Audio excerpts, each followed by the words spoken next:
Can't stop eating tortilla chips. Hey, bro. Yeah, bro. Dude, I was just thinking that you don't get enough wacky questions asked. Me and my big mouth. Too many very logical, intelligent, sensible patrons on your fine channels. Well, we can fix that. I just posted a video pointing out that Trump used a deceptive mapping technique called grayscaling. So anyway, I was just pondering. Were you pondering what I'm pondering? Yes, Pinky. Whilst getting a manicure earlier that would... I thought it's... That would the... What would the world be like if I didn't have humans, if we didn't have humans? Think about it, bro. We are just one species on this planet, and pretty much the dominant, intelligent, conscious rulers, bro. Yeah, only on land. In the ocean, we ain't jack. You get eaten by a whale pretty quickly if it really wanted to, but they tend to be very nice, and they're an intelligent species. They just don't give a shit about talking to us, and we give them free fish, and they say thank you and leave, you know, for the purpose of it all. But anyway, bro, if we were not around, then the next most influential animal on the planet is a huge step down in comparison. Not really. There are parrots that can understand grammar. Prairie dogs can understand grammar and use it to communicate and can describe abstract items.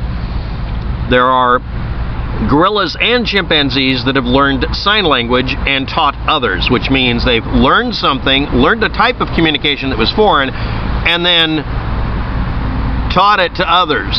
It's only a limited value, but that really did happen. That and the fact that we're only not just a couple of chromosomes away, we're actually very little of a chromosome away from them, but it's a big difference.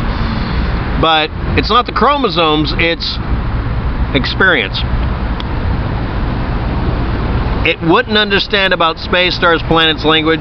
Yes, it would. Language. Inventions, tools. Yes, they do. There are about a dozen bug types that use tools, too. Transportation. I'm not so sure about that. Lots of circuses with monkeys pushing things around with wheels on it. Now, bro, let's pretend I spilled my chips.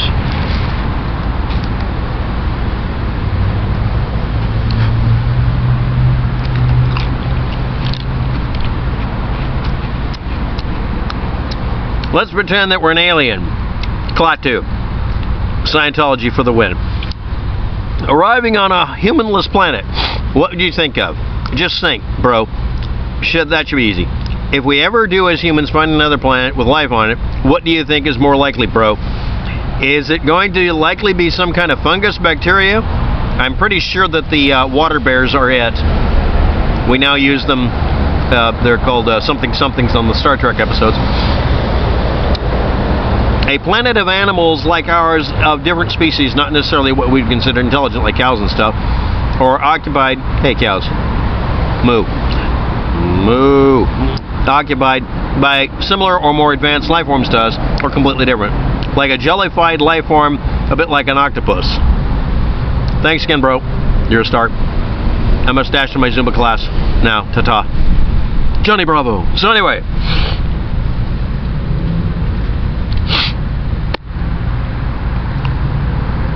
actually, the main thing that caused us to do what we do now, it has nothing to do with us going into space or art or anything, is we ended up having to cooperate with each other and needed to cooperate more than short-term memory would work, meaning Donald Trump would not have come to this point, nor would most of the politicians. I'd like to point out that Hillary's a little... But anyway, maybe Obama. We're not really that much advanced. We're not.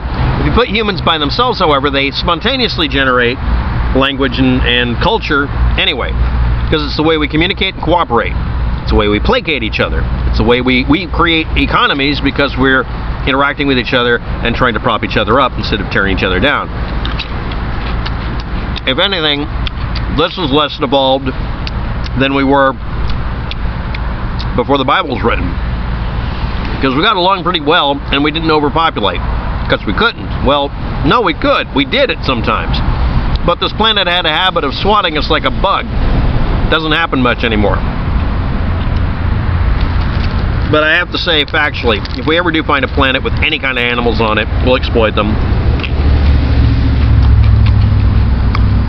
If we need to, if we find a planet with strange alien species, we'll milk them for slurm, because that's what we do. Everywhere you leak, humans hang a bucket. Ask any maple tree. Canadian joke. So anyway, yes, Canadians are maple tree parasites. But so anyway, as for intelligent communication, we don't use it much.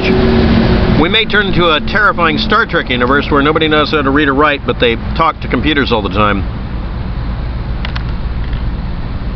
I have to stop doing this video now. Thanks for watching. Have a good day. Good luck with that. Existential crisis must be solved.